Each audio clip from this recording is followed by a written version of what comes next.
Shabbat Shalom. In this week's parsha, Parshat Matot Masei, a double header this year in Chutz La'aretz, we have the famous story of the request of Bnei Gad and Bnei Reuben, the children of Gad and Reuben. For 40 years, the Jewish people have been traveling in the desert. They're arriving at the gates of the land of Israel.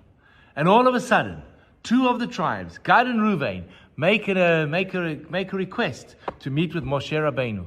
Now remember, Moshe himself will not be allowed to enter the land because of the events that took place at the rock of Meribah. They come to him with a request and says, we don't want to go to the land of Israel. We'd rather stay on the east side of the Jordan. We have lots of cattle and sheep, and this area is particularly fertile for us. Let us rather stay here. Let the others go to the other side of the Jordan, and they can have our land, which was set for us, and everything works out. Everyone is happy. Moshe's response is out of character. He rebukes them, lambasts them, says, how dare you? Who do you think you are? You want to stay on this side? Our ancestors did the same thing with the spies. He accuses them of being the spies, of preventing the Jewish people from going on and crossing the Jordan and going into the land of Israel. What promotes Moses to react in such a way? Is he angry with these people because they are turning or spurning a gift that he himself can't have? Or is there something more in what they are doing without them even realizing it? Rav Mordechai Kamenetsky points out the following idea. That what Moshe Rabbeinu was worried about was not so much what they said, but how it would be interpreted. Indeed, if on an accounting level, it made a lot of sense. We have lots of cattle, use lots of land, works well. And everyone else gets a bigger share of the land of Israel. How fantastic. Tick all the boxes. But how does that play out in the minds of the rest of the children of Israel? For 40 years they've traveled in this. They're about to go to the land of Israel.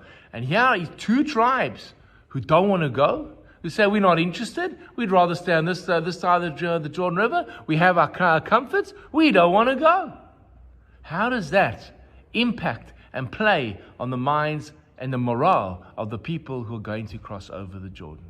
And this was Moses' concern. And this is why he accuses them of being like the spies. Because what the spies did was through their actions, they destroyed everything. And for 40 years, they had to wander in the desert. They had their reasons. They had their calculations. There may have even been a logical reason as to why the spies argued they should not go into the land of Israel. But the effect of their words was devastating. And this was the fear that Moshe had with the children of Gad and children of Reuben. And here is the message for each and every one of us.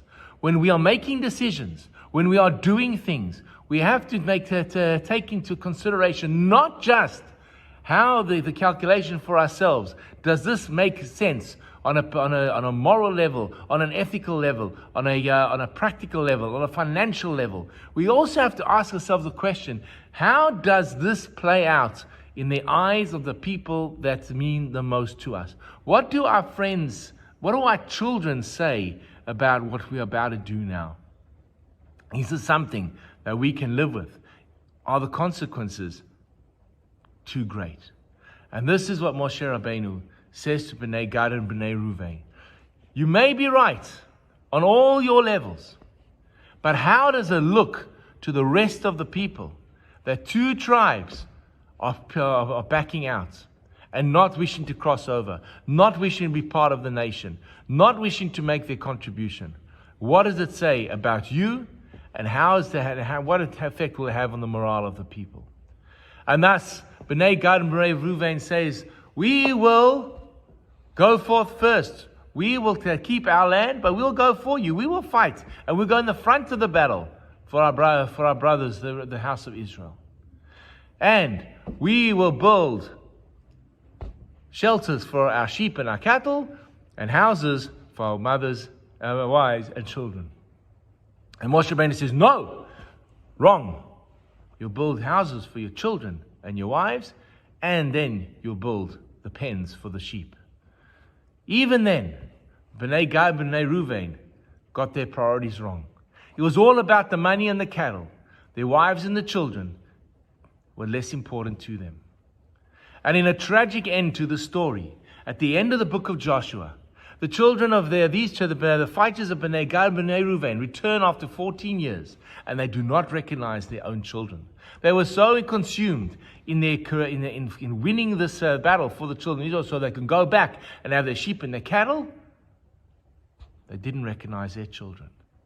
And this is the great challenge for each and every one of us. When it comes to our careers and our businesses, when we're making decisions, what is the result of that decision? How does it affect our bank balance? How does it affect our business? And how does it affect our children? Do we want to wake up after 14 years, walk in the door, and we do not recognize our children, and they do not recognize us either? That is a decision and a thought we have to have when we're making these big decisions.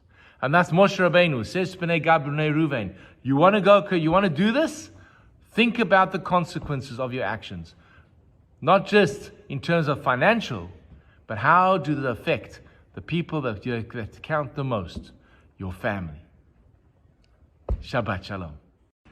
Hi, this is Rabbi Lua, and if you've enjoyed the content of the sermons and the ideas that have been expressed in the YouTube video, please hit that first subscription button and notification bell, and share the videos with friends. We'd love to grow the channel and love to engage with you.